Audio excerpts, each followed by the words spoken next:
Hello, everyone. You're listening to Northern Flights, a Park Pro podcast keeping you up to date with the people, tournaments, and culture of disc golf in Canada and beyond. Consider becoming a Patreon today at patreon.com/parkpro. Find us on Apple, Spotify, YouTube, or wherever you get your podcasts.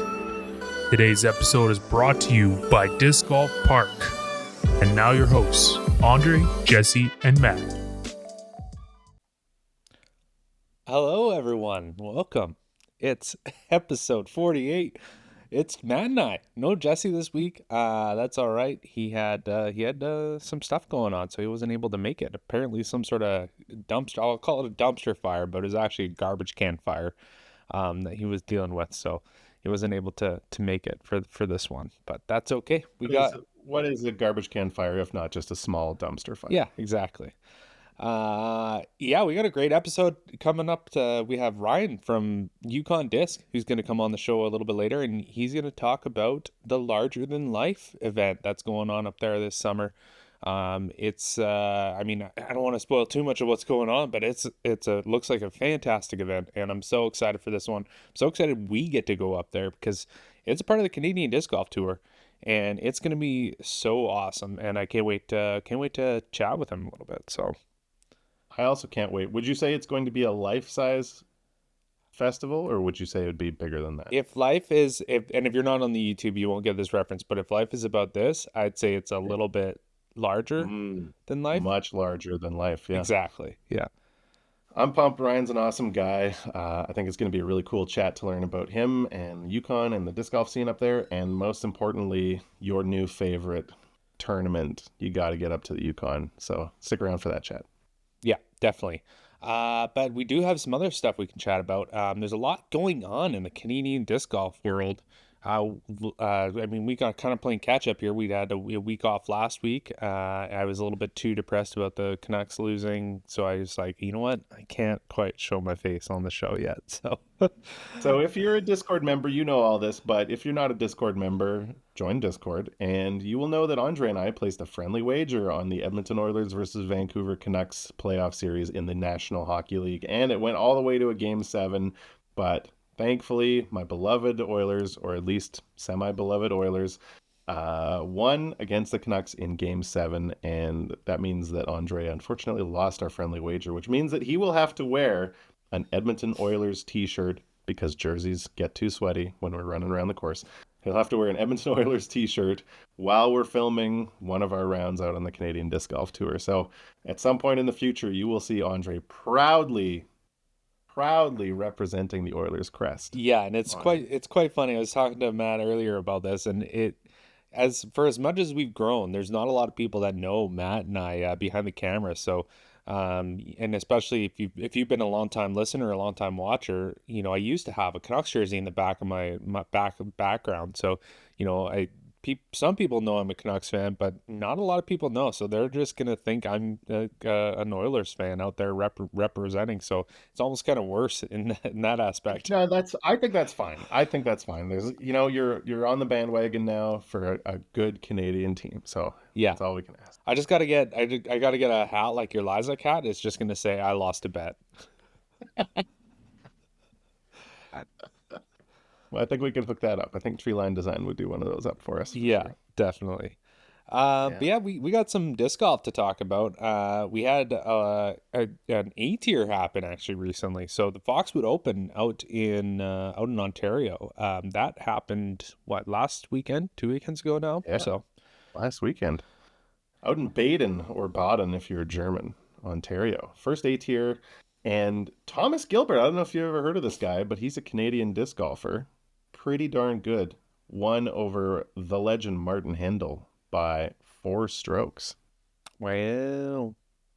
Yeah, Cam Zanini, who's playing really well. He's 999 rated. He's been on a quest to be 1,000 rated for a while, and he's just about there, and I think this should help him get there. He's in third. Max Nichols and Joe Vanderveen, channel favorite, tied for 4th out there at the Foxwood Open. And in FPO, Chantel Badinsky came back from the tour to lay the smackdown on the FPO field out at the Foxwood Open. She won by 12 strokes over Jennifer Smiley. Wow, crazy. And it's awesome to see Not Jennifer come up for that event too, because we're gonna get into it a little bit, but the Ontario disc golf scene is growing on especially on the FPO side, because there's a couple of names that we're gonna be talking about, hopefully for a while yet, and hopefully all year. But she beat out Alexandra Paletto and Rebecca Dawn, who if you don't know those names, you're going to, because they're a couple of young up and comers. So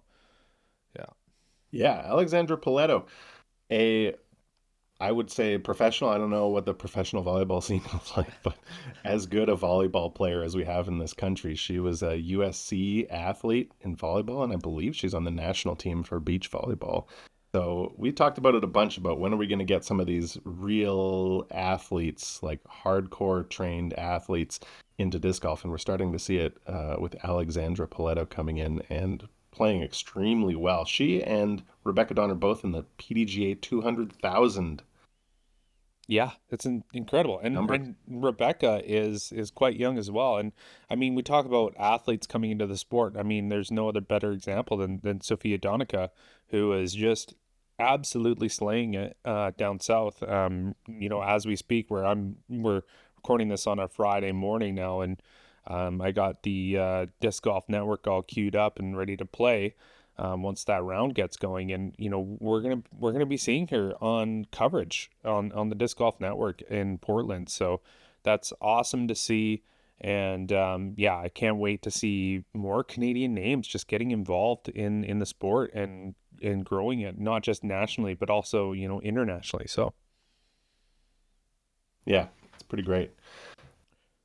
We can run through some B tiers. So I don't remember where we announced this, but this year, the Canadian Disc Golf Tour Points Series will include every B tier and every A tier played in Canada. So obviously, the filmed events that we're doing as part of the Canadian Disc Golf Tour will be worth more points. And Andre, maybe you can break down the points in a minute, but you also get points from every B tier and A tier you play in Canada.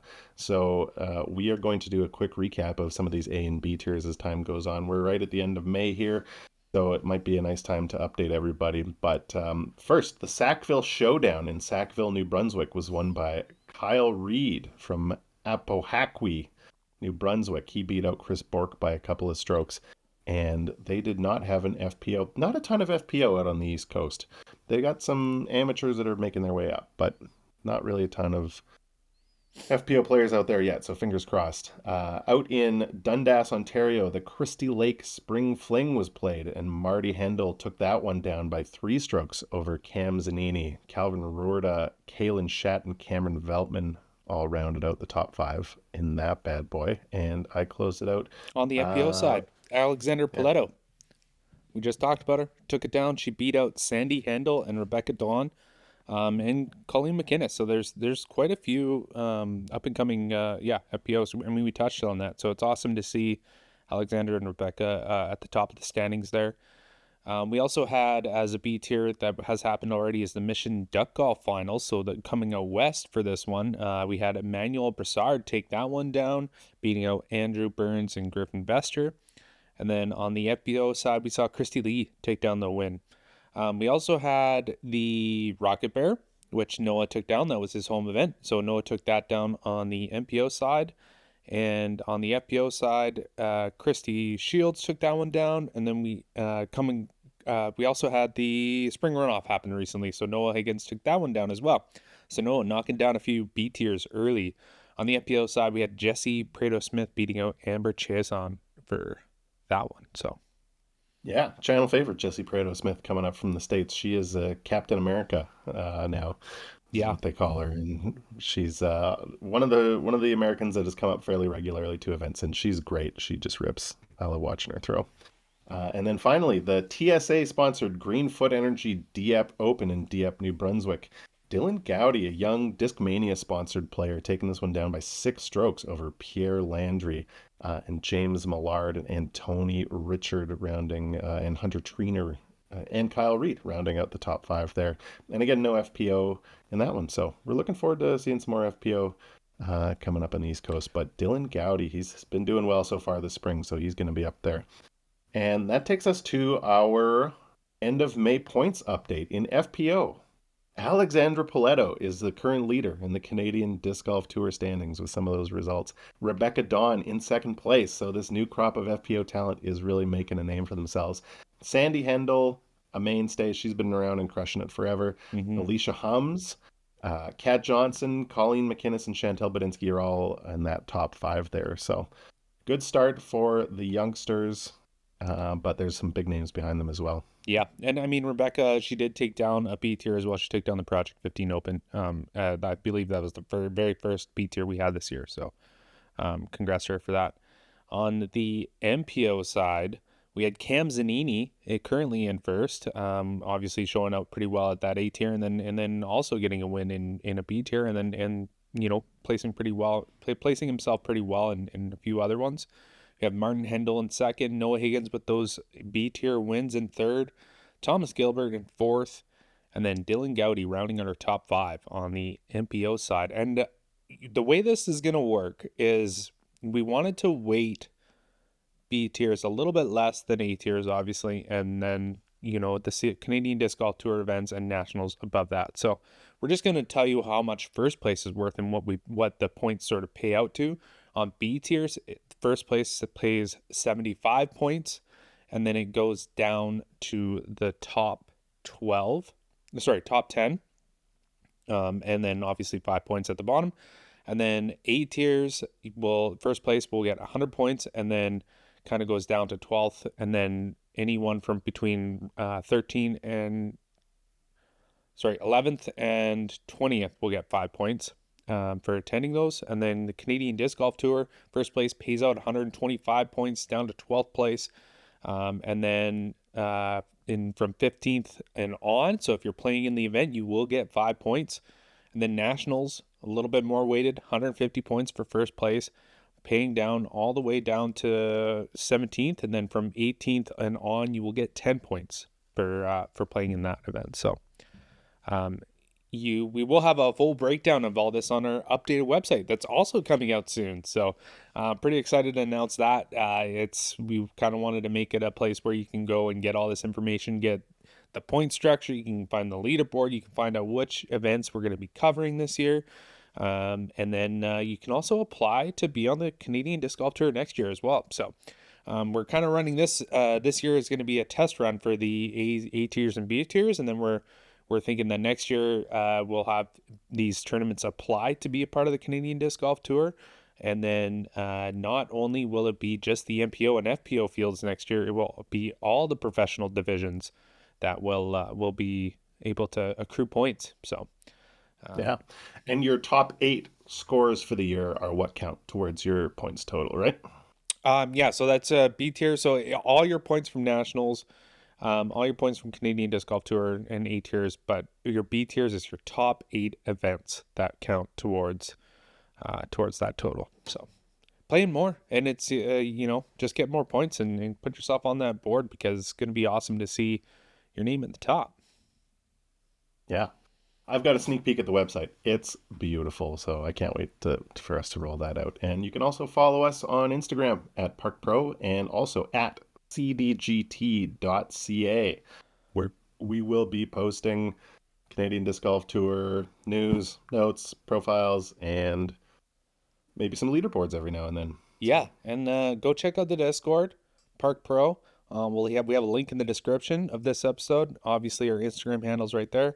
And if you're not a patron, head over to Patreon, patreon.com/parkpro. For as little as $1.50 a month, you could help support this and the rest of our coverage. So, it's a great way to find support for us. We're working on some other ways that you can support us as well. One of those ways is our shop.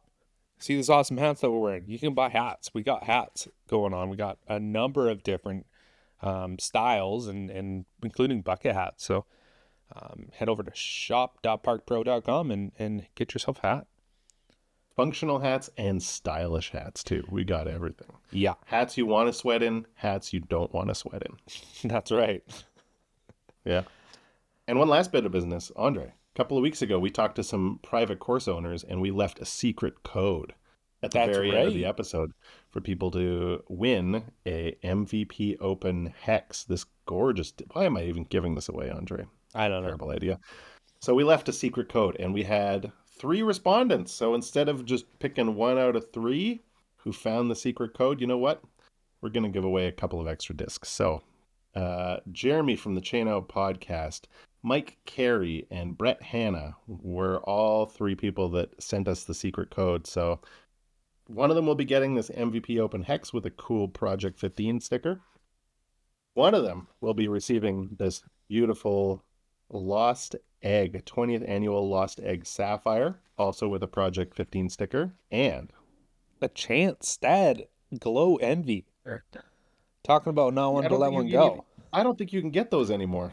They're fantastic. It's amazing. I'm kind of jealous about that one because I love my envies and I love my glow envies especially. So, thanks to Chance for giving us that just to pass on. So, yeah, thank you, Chance. We'll be giving away lots of other discs. So, Patreon members are most eligible to win most of these giveaways because they're automatically entered into most of them. Follow us on Instagram and just listen to the podcast at the end of the day. And if you hear a secret code, let us know because you got a good chance of winning something. Yeah, exactly. Awesome. We also have a big event coming up this weekend. We have the Portland Open, which is what I briefly mentioned. Sophia's down there. She's currently doing really well. I'll be Chase card in the second round. Exactly. Not only that, but Max and Thomas aren't doing too bad either. Max is, I think he's tied for 28th at the moment. And then Thomas Gilbert, I think he's also on the above the cash line right now. So Canadians showing up well. And, there's no better way to support them than just watching them. And who doesn't love watching disc golf? So. Yeah. Max is on a 2-event cash streak now. He cashed at the 303. He cashed at OTB. So nice to see him stepping it up. I think his rating is going up. He's doing really well, and he's having good first rounds, which has been his Achilles heel lately. So that's promising to see from Max. Getting it dialed in for those first rounds is going to make a big difference in his overall scores. Agreed. Yeah. Very excited to see him do well, and Sophia. So it's one of those things. It's that we're not used to seeing a lot of FPO players down on the tour from Canada.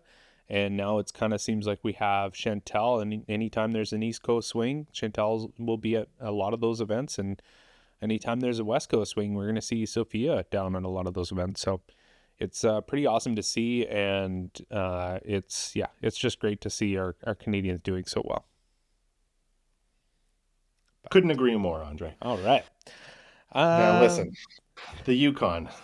What do you know about the Yukon? I don't know a lot, to be honest. I just know it's a place that I have wanted to go to for a long time, and I think it's on a lot of people's bucket list. And, one of the things that is great about what's going on up there is they're building disc golf courses. They're putting more in. They were putting them in all the time. And, I thankfully, a lot of them are by our sponsor, DiscGolfPark. And DiscGolfPark provides great experiences for players of all skill levels, from beginners to professionals. Our main ideology is to introduce disc golf to new audiences, and there are several options to suit any kind of course. And all official disc golf parks include professional and safe course design, Disc Golf Park Pro targets, tee pads and tee signs, and an info board to welcome players to the course. The Disc Golf Park World concept consists of multiple courses designed for different types of players. Multi-golf is a new fun activity for the whole family, and in multi-golf, 3 forms of golf are played: foot golf, disc golf, and park-style pitch and putt. School Disc Golf Park offers students a new and exciting form of exercise for the physical education class. A course suitable for schools can be designed even in a small area, for instance, a schoolyard. Furthermore, the costs of school disc golf parks are lower than those of regular disc golf parks. They also provide private and group lessons or clinics. For more information, check out the website discgolfpark.com and request a quote today. And it's, like I said, it's awesome to see them putting more and more courses up there. And, as Ryan's about to talk to us about, the quality of disc golf and the growing disc golf scene up there, it's just awesome to see. There's never been a better time to visit the Yukon. Yeah, it really comes through with the disc golf park ethos of he's they're not just building courses up in the Yukon, they're building a disc golf scene, and that's what Disc Golf Park brings. They don't just sell baskets, they sell the sport of disc golf. So hopefully we get to hear some of that. Yeah, Spoiler alert. yeah, think this is the good time to go to the interview. So without further ado, here's Ryan. And just like that, he's here. He's joining us all the way from the Yukon. I don't know how this technology works, but we've got him live in video. Ryan Norquay, aka Mr. Yukon Disc. Welcome to the show, Ryan. Thank you so much for joining us. Yeah, thank you guys. Good evening. I'm happy to be here. I'm here in Watson Lake tonight, not even at home. It's like 4 or 5 hours down the road. I've been running clinics all day. Yeah, That's awesome. awesome. So you teaching people how to disc golf or what? Yeah, 4 different grades of elementary school students, a grade 10 class from high school, and about 9 adults this evening. It's like 70, 80 people all day, I would say. It's been nonstop. That is extremely good attendance for a clinic, wherever you are. And I imagine that's especially good for a place of that size. It's not a huge place, right? Yeah, it's definitely a small town community and but just great small town energy. It was um a pleasure. There was a couple kids a little chilly wandering around, not fully into it after a couple throws, but way less than usual. It was most kids were, just very attentive and really respecting the rules, and it was a great day. Yeah, and I mean it's kind of interesting just in general with what you got going on in the Yukon. It's one of those places where a lot of people don't think there's a lot going on, and there's a pretty vibrant disc golf scene, and that's obviously something you're trying to showcase with the larger than life disc golf event. And I think it's awesome. It's awesome to see, and we are just talking about a little bit earlier about how it's so cool to see a disc golf festival in general, and then to have one in the Yukon is just, it's something that it's not the first place I anticipated something like this happen. So it's really awesome that you're taking this on, and did you find it was an ambitious goal for you at the start, or? It really hasn't seemed like it to me because I've been dreaming about it for so long. And I've just since I found the sport and started playing competitively, I was wondering why we weren't tying it in with more things, as what most people are. And I just thought, why not here? Why not now? We got to start. We've been saying we wanted to be on the national scene, and hosting nationals here since we took on the reinvigoration of our local club in 2015. And so it's been a passion project for the last decade. Every time I'm going out and traveling and visiting and seeing you guys, I'm really just trying to say, when the time comes, please come visit me. Because this is it's a wilderness world up here. It is larger than life. It is, this is what we're about, is getting outside and just really enjoying it. And it's why we live here. So I really want to make sure that we have more opportunities for it. Yeah, and I mean, I guess I'm curious about the disc golf scene there in general. It's not something that a lot of people know about. I've heard rumblings about a course that's phenomenal up there, and that is like essentially should be on everyone's sort of must play list. Can you tell us a little bit more about the scene, the disc golf scene in general up there, and what makes Yukon such a great place to host an event like this? The scene is definitely something that everybody knows about now, and it's not quite a scene yet, as much as there are probably discs in 90% of homes that have kids or have any sort of athletic sort of inkling in their body. They've got discs in the closet with the volleyball or with the golf clubs, and it's a very um, recreation thing that everybody's aware of now and at different levels, and it's you know kind of like everybody has in the beginning, a little bit of fear, nervousness about joining the club scene or playing in the tournaments. People are on the edge of really joining in, and that's why we need to showcase what this sport really is, and that's why we need the Canadian touring scene, the competitive scene, this disc golf family to come up and share it and showcase it.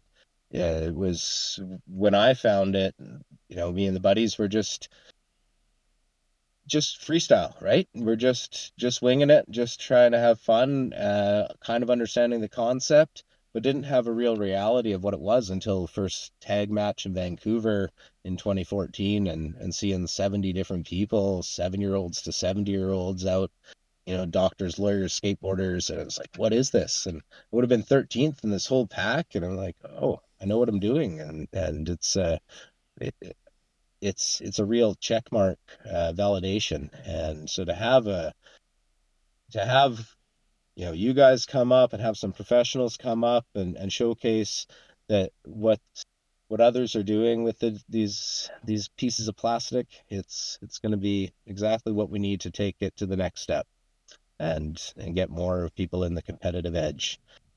We've been building courses, especially Yukon Disc, my company, across the territory. We've got a course almost every hour and a half on the highway, and there's nothing. It's not like driving in Alberta when you town to town to town. This morning I left home at 4 a.m. and didn't get here into Watson until about 9 a.m. And I drove through 2 towns on the way. It's just, but both of them have disc golf. There's actually like 5 disc golf courses I probably could have stopped at on the way this morning, and I was just kicking myself because I didn't have time. Yeah, for that sounds like heaven to me. For those of you maybe American listeners, Yukon is the neighbor to Alaska, if that gives you some frame of reference, and to anybody outside of North America, it's very, very far north. It's very, very, very far north. One of those northern places where at the solstice, that summer solstice, the sun just kind of goes around in a circle, and in Yeah, the as you can see right now, it's almost 8 o'clock. It's still pretty light out, and it's been raining, and it's cloudy right now. yeah. It won't go down So till 1 a.m. pretty sweet.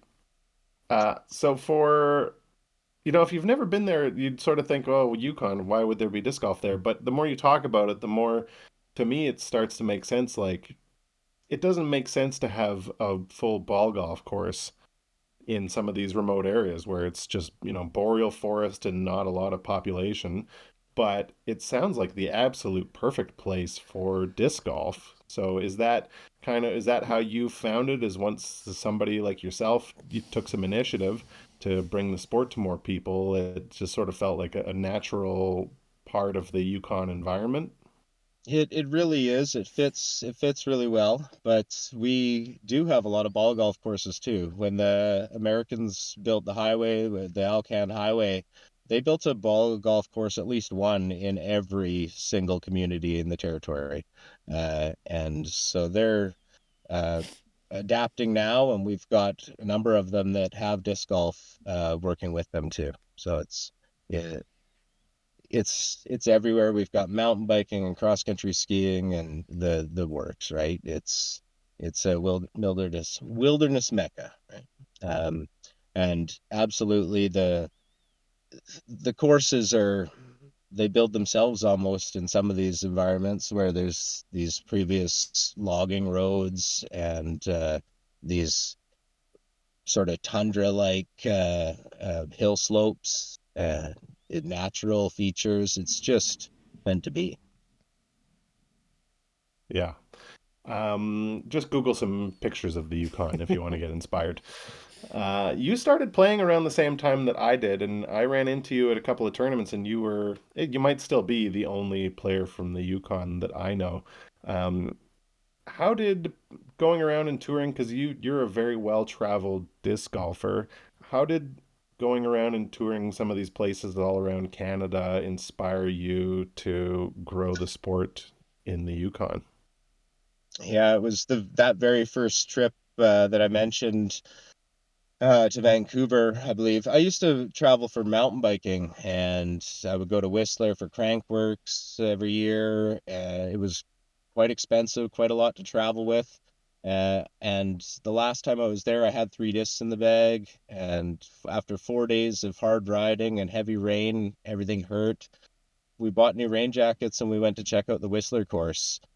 And we didn't travel with our bikes after that. Alan Hill and we were disc golfers all of a sudden.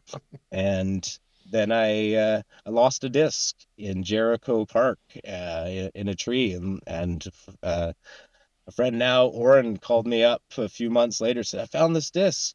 And he's like, "Are you ever coming back?" I was like, "Well, I'm going to Maui. Hang on to it." And he's like, "Well, you should play tags." And I was like, "What's tags?" And so uh, I'm like, I'll look forward to that. I'll hit you up when I get down there. And I'm going out right now to play. And he's like, "You're going in the winter?" And he's like, "Do you use ribbons?" And I was like, "Oh, that's a great idea." So I grabbed some flag tape off the wall in the shop and put that on the bottom of the disc. And off we went. And one hole later, it, off from the trees, and that didn't work. But the idea was kind of born, and we got better at creating the correct ribbon technique, the best tape, the best fabric ribbon or bright plastic ribbons. And we started playing all year. And I went off to Maui. I met those guys in Vancouver. I was like, what is this game I'm playing? I stayed up all night long looking it up, like the history of it. I found the Facebook group in Maui, and I landed that morning. And at Wednesday doubles, KCC 3 p.m., I was there. And I think I missed one day of playing with these guys that entire 2-week vacation with the family that was supposed to be on the beach. They showed me the heart and spirit of it. Like the community there is such like good roots of the game. And so I came back thinking we're going to start this in the territory, and found that it's been in backyards for 20 years already, and hiding from me. And so I wanted to make a difference in that. And we started a club.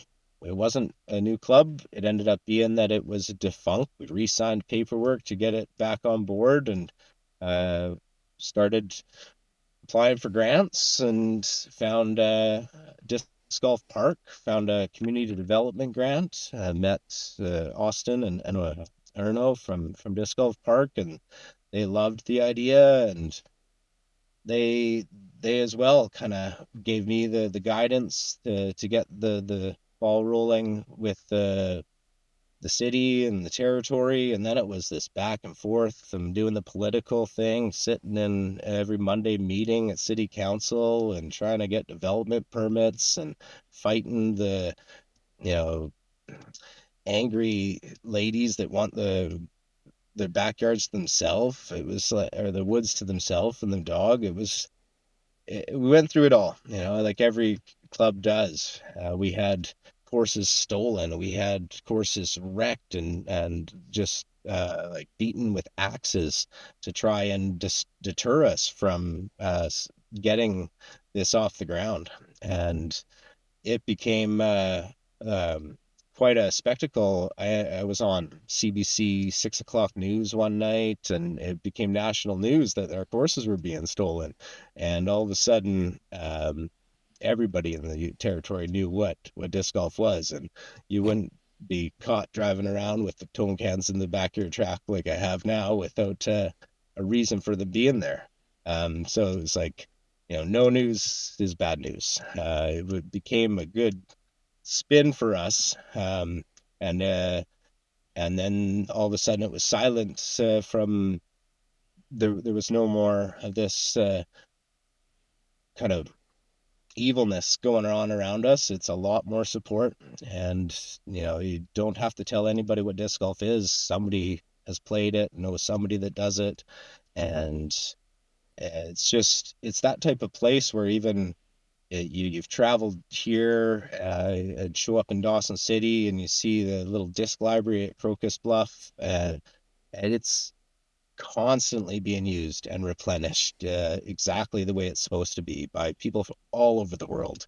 They're saying like, "Oh, my brother does this in New York," or I'm from Ireland and we have one going in, and we'd love to try this." And they're off and they're playing, and it's the amount of people that come here and leave with disc golf is probably, more than any other place by ratio as well. It's really amazing, but you wouldn't, like you say, you're not hearing about it.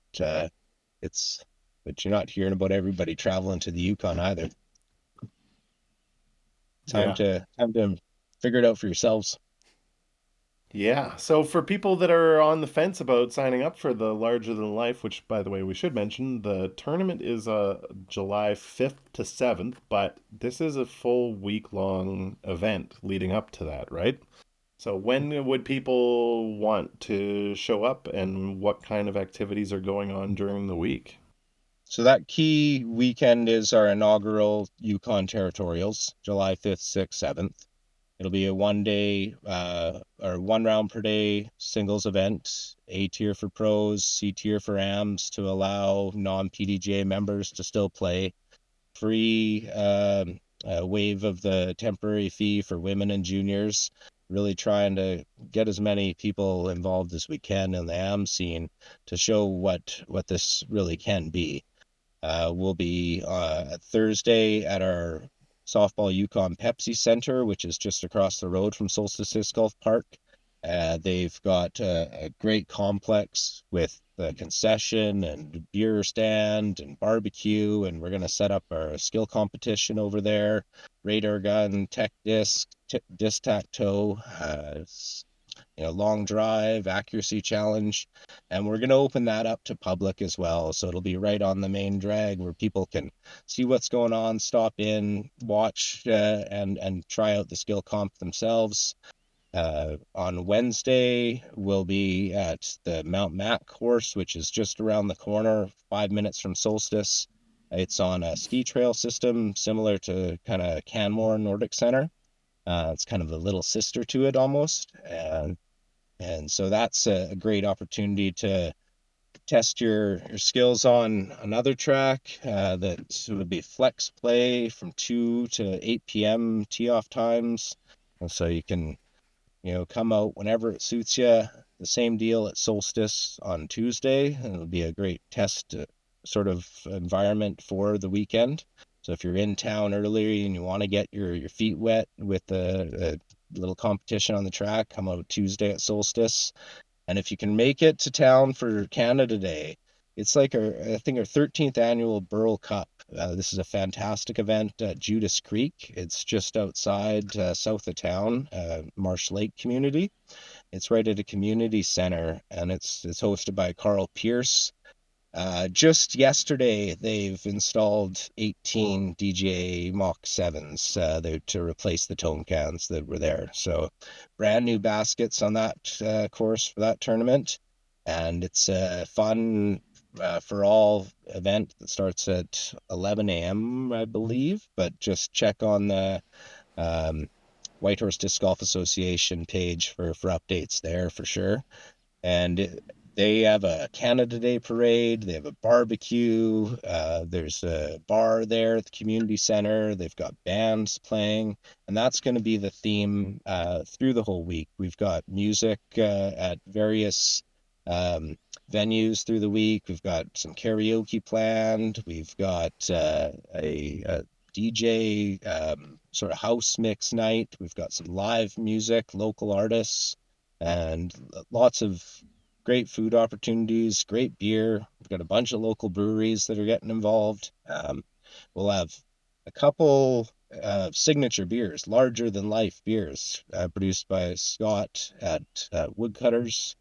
Woodcutters is coming on board, being amazing with us, and everybody I ask is just finding a way to help, and it's been really, really cool. Like Air North came through with a huge sponsorship, getting you guys here, flights for you guys, flight for Christy Lee. It's what it needs, and we've got Northwest Telecommunity TV supporting your guys' trip. and supporting the promotion of it all. They're going to be hosting it on VOD platforms and on the cable system here, on our Northwest cable across Northwest Territories, Northern Alberta, Northern BC. You'll be able to flip on your TV and watch Larger Than Life. It's going to be a full week of it, and it's just our inaugural year. We want this to be bigger and better every year, and to be here for forever. It's meant to be. It's one of my favorite things in disc golf is going to a place that you wouldn't normally go to. Like PEI comes to mind, where it's just, everybody travels somewhere, everybody's from away, and you're all there to have a good time together. And it's Whitehorse is a big place, but it will feel like a smaller community with a bunch of disc golfers up there all kind of doing the same thing and partying. Exactly. So you mentioned Air North. A lot of people might be, thinking, oh, all the way up to the Yukon, that's pretty expensive. But Air North has some incredible rates. If you can get to Kelowna, Vancouver, Victoria, Calgary, Edmonton, there are one-way fares that are well under $200 from any of those locations. And the earlier that you book them, the cheaper they are. So you can, people who've already booked are getting up there for $100 one way, and you can still get one-way fares up for 130, $150 leading up to the event. So from any of those cities. So traveling up, And especially because of Air North, traveling up to Whitehorse is not as expensive or prohibitive as even flying to Winnipeg. Like, there's exactly. other places that you would think would be a lot more affordable, but getting up there is super affordable. I imagine Air North is one of those sort of valued treasures for people up there, right? Making it accessible to get up to the Yukon. It's amazing. It is truly like the best airline. Plenty of space. They give you 2 free bags up to 50 pounds. You get a meal, you get a hot cookie, and it's excellent. And it's a local airline. It's owned by Yukoners and local First Nations. It's what it's supposed to be. That's awesome. Yeah. And I think if the flights don't work, get in a car and drive. A couple of people in a car really cuts down the gas, and it's a fantastic road trip. That's how I come see you guys every year. I drive it 2-3 times a year. Yeah, definitely. It's one of those things. Especially with Canada Day being there, you already got the holiday there. It's the perfect opportunity. If you're a fan of disc golf at all, it's the perfect opportunity to make a holiday. And it's just, I'm kind of jealous that my wife, I couldn't convince my wife to make a holiday out of this one because, there's so much going on. And even if you just want to go visit, like my wife's not super into disc golf, but I think this is the perfect excuse to go to the Yukon because it's one of those places that it's been on my list for a long time to go visit. So I'm just excited that we're going to be coming up there, and I think it's only going to mean more trips in the future. So, and I hope that our listeners that it provides an opportunity for you guys as well, because this whole episode has just been it's getting me all hyped up to go up to the Yukon. So.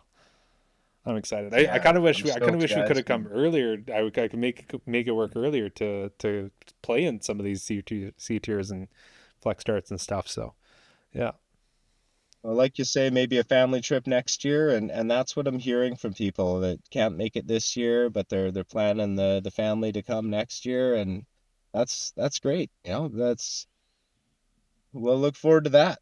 yeah, And the what really is inspiring this event was a tournament that I went to a couple times in Anchorage, the King of the Hill, and that was a bucket list for many. Read about it. Al pointed out PDJ magazine. He said we should go do this, and so we drove up there, and it was on the ski hill, hilltop, and pros were there. I met Nate Sexton and Jeremy Colling and Dave Felberg and Cynthia, and the scene was just so embracive. Brian Schweberger is there camping with us. We were just there all weekend. Phil Delone is there. We're throwing discs down the mountain 2 in the morning, and every time I go back to States, we're talking about this now that it's no longer on the mountain, and it's something that we wanted to revive. So that was really the inspiration. I'm building a course here in town at Mount Sema that won't be ready quite in time for the festival this year. And it would have been had we had a registration uptake that was a little stronger, but I was seeing that it wasn't looking viable. It was going to be chairlift up, play down, 3 days with a lot more real big festival vibes on the mountain, Mount Sema. And so we'll build to that still. Uh, but we I reached out to Adam Klein and said, "Can we bring this back?" And he said, "Yeah, let's do it. Let's call it King of the Hill Canada." And it's like, "Yeah, let's go for it." And then I got asked, like, "Is it just for men?" And I was like, "No, absolutely not. What are we gonna do?" And so spinning my wheels looking for a name, and the name came actually from Chrissy Faulkner. She recommended this. She says it's cheesy, that's the motto of the Yukon, and that's amazing. But can we do it? I'll have to ask. So I asked tourism, I asked economic development, and our the executive council office, the premier, and resounding yeses. I got a beautiful letter from all three departments really saying, yes, this is great. If you're not slandering it, using hate speech around it, this is great. It's a trademark name. It's been our motto as long as I can remember. And it truly is larger than life. And so it's an amazing opportunity. It's a great branding opportunity for sponsors to produce something that's co-branded and something that'll really last. So we're happy to have that and have that be the name of territorials this year. And we've got word that Meadow Lakes is going to open up earlier Saturday night. We get onto the golf course there every Saturday, and they're going to open up tee times at 3 p.m. for those that are in town and want to check out the golf course. That'll be available. We'll also have a number of other courses in town that are all dressed up for quick play and lots of clinics going on every Thursday leading up to it, where the vibe is really building, and we just want to make sure that people are thinking about it, especially those Americans. Like, it's a 30% discount when you're coming with that dollar. And it's really, like, from Anchorage, it's a 12-hour trip. It's the closest big city you can get to. So I hope we get a lot more Alaska sign on, and because this is, I find the scene in Alberta and scene in Alaska, it's really tight, really similar. It's connected, like the camping tournaments are so similar, and I just want to share these vibes and connect these people. It's time. Now, speaking of which, I got to imagine that there will be some camping spots available somewhere around Whitehorse for this So event. right in town, there's a campground on the river right downtown, Robert Service Campground. It's owned by City of Whitehorse, and it's walking distance to shops, and super affordable. They have showers, they have a little concession, and I think they have ice cream and cotton candy. And then just outside of town, there's a territorial campground. It's still in the city limits, about 10 minutes from downtown. The Wolf Creek campground's a great option. There are plenty of more options just around that. I've got extra space. Pitch your tent in my yard if you need to. We'll make it work. We're gonna try our best to accommodate everybody. If you need a hand in any way, if you're thinking it's going to be too much, we'll find a way to carpool, and we've got some shuttle buses that are going to be moving around a little bit through the week, and it's not going to be as bad as everybody imagines it to be. It's easier than you think. Yeah, it sounds awesome. I'm so excited.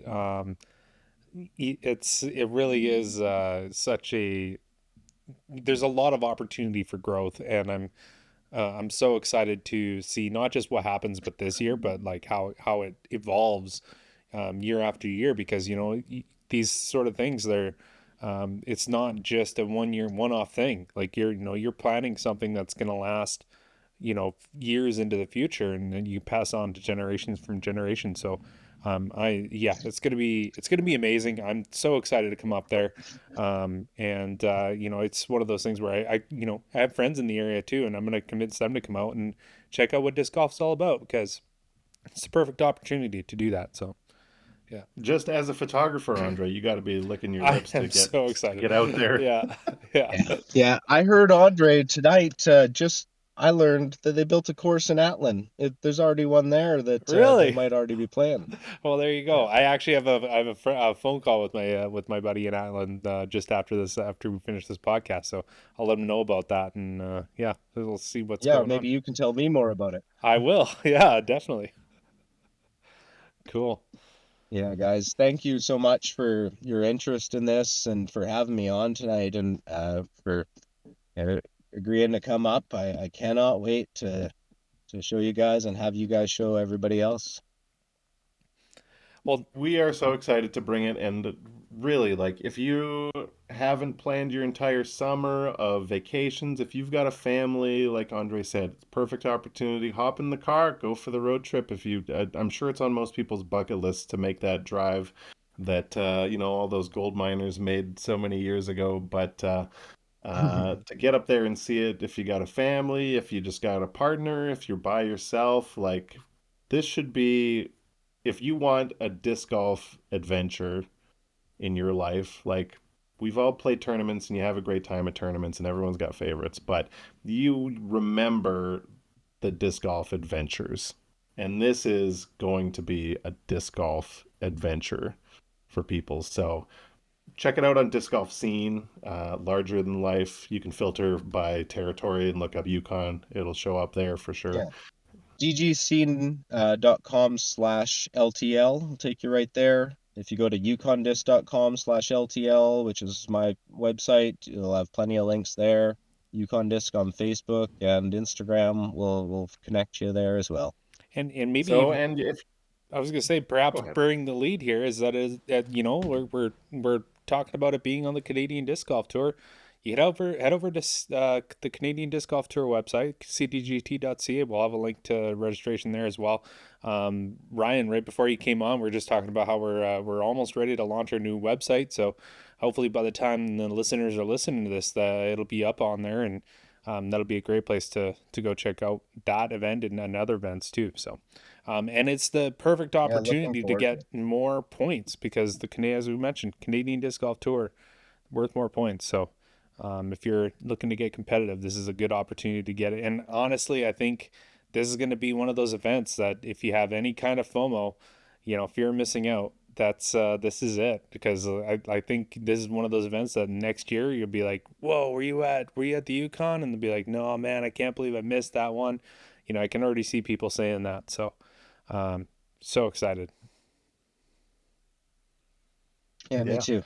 Yeah, I know there's so many opportunities, so many things to do out there, and you can't do them all, but this one will be worth it. You'll remember it, and we, yeah, if not this year, just make it a tradition next year.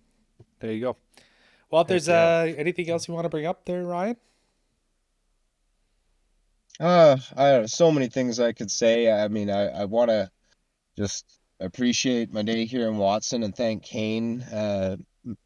Kane Miller has just done an amazing job taking on this sport. Found the passion within a year and has been out here cutting these lines and working with the schools and getting grants for the communities. And it's truly great to see this community growing here in Watson Lake. It's been a great day here. I'm gonna head home tonight and drive past a couple courses again that I would really love to stop at, and do some more of it again tomorrow, man. It's just been nonstop, and it's not gonna quit, but it just feeds me the energy that I need to keep doing it too. Yeah. Well, you are going to be responsible in part. Obviously, the White Horse, everybody involved with the White Horse Disc Golf Association is making a big effort there, both in this tournament and in the sport. But you are a major ambassador of disc golf up there, and if we see a whole bunch of disc golfers up in your territory up there in the next 20 years, your fingerprints are going to be a big part of that, Ryan. So. As somebody that's got to play with you at a bunch of tournaments around Canada, I'm always impressed at the effort that you put into travel and play. And yeah, let's hope some of the rest of Canada follows suit and pays you back and makes their way up to the beautiful, larger than life Yukon. Thank you, Matt. Same to you, man. It's always great seeing you and seeing Andre out there. I love this family. It's fantastic. Absolutely. If you have any questions, get in touch with Ryan, Yukon Disc, Instagram, on the website he mentioned. On the Discord, we're happy to chat. Ryan is now part of our Discord as well, so we can get you hooked up there.